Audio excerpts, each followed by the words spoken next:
Hello and welcome to the FatBoss Guide to Sisters of the Moon on Mythic in the Tomb of Sargeras. So this is the first boss in Tomb where you're likely to have a fair amount of wipes. Although the fight hasn't received many new mechanics, the changes that have been added require the entire raid to position very carefully, as well as pay close attention to debuffs.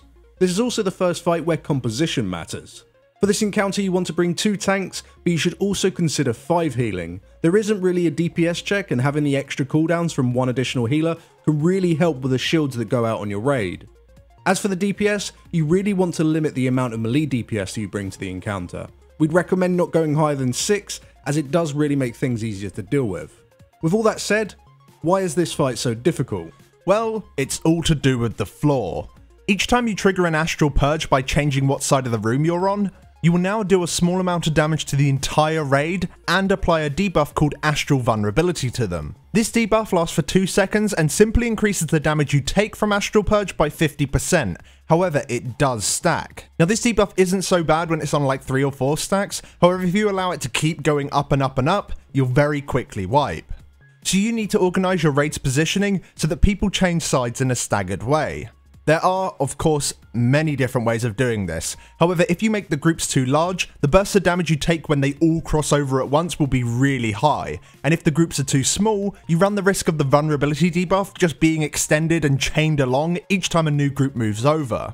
So we found that having 6 set groups helped keep stacks low, whilst also leaving enough downtime in between each group to allow players to drop debuffs such as Moonburn. So here is a map to show you exactly where we place each group and what they consist of, and also how the vulnerability stack should look as the room changes. We place raid markers evenly across the middle of the room and assign a group of 3 to 4 players to each marker. The players assigned to the marker don't necessarily need to stand there forever, instead they should just be at that point as the floor changes underneath them. Now the first group of people is right up against the wall and it has 3 range DPS.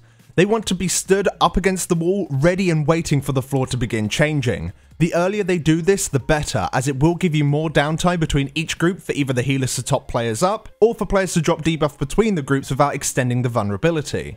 The second marker has 2 healers and 1 range DPS. It is important that healers are assigned to groups that are closer to the middle of the room so that they can have range on all of the players. The third marker is within melee range of the boss, and this consists of 4 players, 3 melee DPS and 1 of the tanks.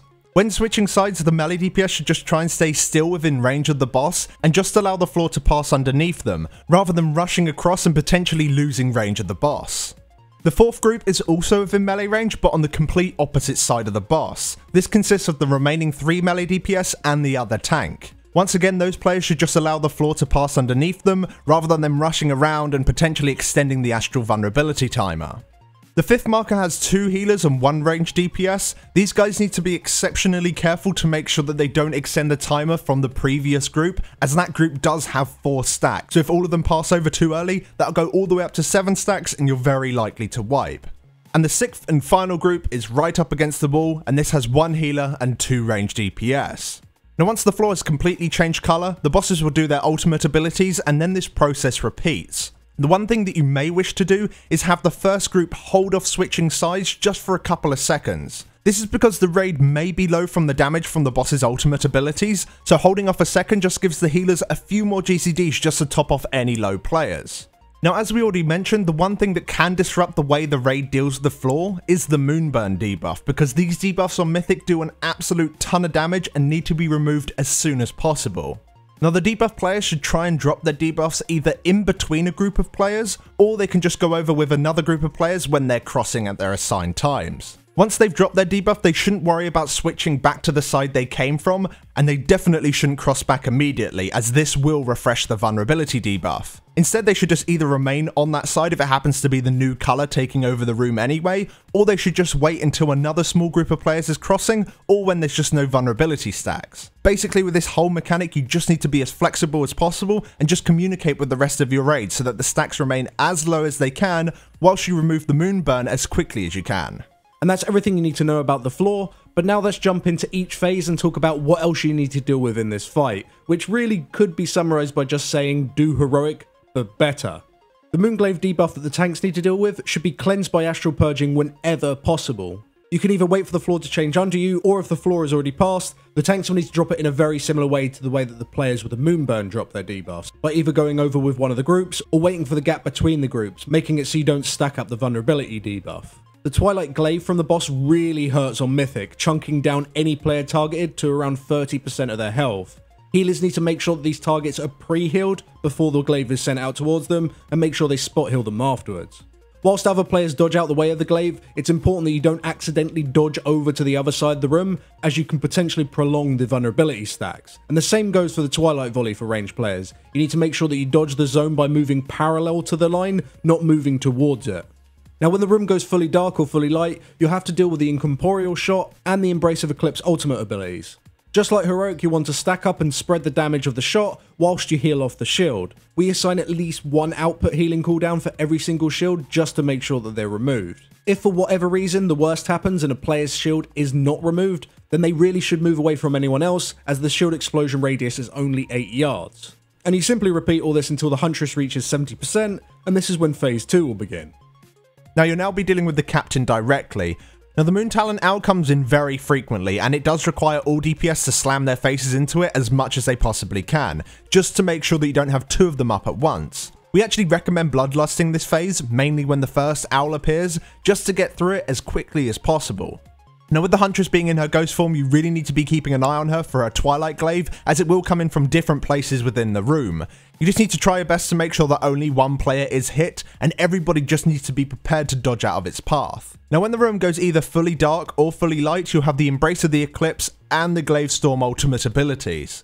This combo of abilities is, in our opinion, the worst out of the three, and it is another reason why you bloodlust this phase. You want to make sure that you stack up and heal the shields with a cooldown, but you need to dodge the Glaive Storm. These glaives hurt a lot, so you need to focus on watching them at all times and dodging out of their paths. Now you can see where the boss is going to throw the first big glaive, so you need to make sure that when you stack up, you do not stack up in its path. As soon as it splits and starts ricocheting around the room, you want to start moving around and dodging the glaives individually, rather than trying to do it as a group, as people are just likely to get hit by it and it's just really unnecessary. So just play well and dodge the glaives.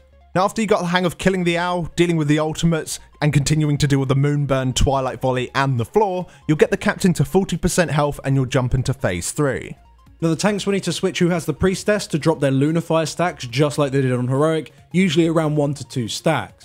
Now the Lunar Beacon in this phase kinda acts like a mini pseudo Enrage, as it starts to limit the amount of room you have pretty damn quickly.